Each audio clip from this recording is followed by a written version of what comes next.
I want to talk about the power of possibility. And if you'll turn to Luke chapter 8, actually, a lot of this I've shared in at different times, but I was just thinking about it. I woke up this morning actually thinking about the power of possibility. In fact, I'll probably just quote it later. But this phrase was running through my mind this morning when I woke up, probably an hour after I woke up. I wasn't preparing for a message or anything. I was just walking through the front room, getting ready for work this morning. And I heard, before you think you can, you have to think you should. In other words, before you think you can change the world, you must think you should change the world. If you think you're not supposed to be, if you think you're not supposed to be relevant to the world, you won't wonder if you can be. Can I read it again? I just ran in and got my phone and I wrote it down this morning. Before you think you can, like you can do something, or God can do something, or it can happen. Are you with me? Before you think you can, you have to think you should. In other words, before you think you can change the world, as an example, you must think you should change the world. If you think you're not supposed to be relevant to the world, you won't wonder if you can be. I think this is really important for us. I've had this passion. A lot of us on our team, most of us on our team, have this passion to really make an impact on believers, but also on cities and on nations. And I believe it's on the Lord's heart. But I think there's a reason. I think there are many reasons, but one of the reasons that I think that believers haven't had the impact. We haven't had the impact that we could, or not, in my opinion, should have on the world, is because we often don't think we're supposed to.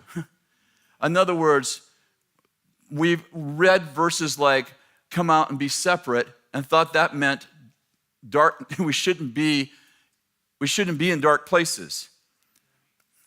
And I think that the only reason dark places stay dark is because we're not there.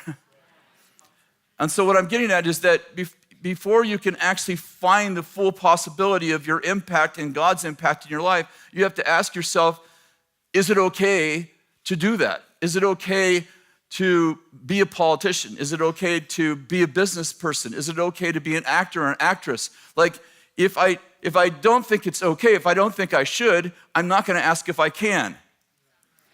If I don't think God wants to heal me, then I'm not going to ask God if he can heal me, because I've already answered the first question as no, and therefore I don't reach my full possibility.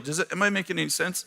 So this morning I was just thinking I just woke up to that phrase. For me, people will often say, well, how do you know, one of the most asked questions when we're teaching the prophetic, how do you know what's you and how do you know what's the Lord? And I have lots of answers to that question. I obviously wrote a couple of books on it, and we teach on it often, and I don't know that there's just one right answer. One of the ways I know the Lord's talking to me is when he talks to me about a subject I am not thinking about at all, and I'm not in revelation mode. Everyone know what I mean by revelation mode? I think Bill talked about it this morning, about asking God a question and hardly ever gets the answer when he asks. Like, you're just walking. For me, I will often be in my wood shop working on a project that doesn't take a lot of brain activity, and all of a sudden start getting all these ideas. And for me, that's very often the Lord's speaking to me when I'm not expecting it, about a subject maybe I haven't even asked about, or I asked about months before. Have you ever had the Lord answer a question you even forgot you asked?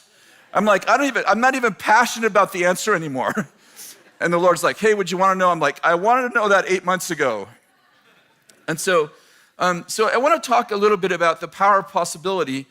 And so if you're in Luke chapter 8, we're just going to look at one verse. It's a verse that I've used several times in different ways, but let me read it. Verse 18 of chapter 8 of Luke. So take care how you listen. So take care of how you listen. For whoever has, to him more shall be given, and whoever does not have, even what he thinks he has, shall be taken away from him. I don't know that I'm going to do anything on the second part of that verse, which I've taught a lot on, but this part. So take care how you listen.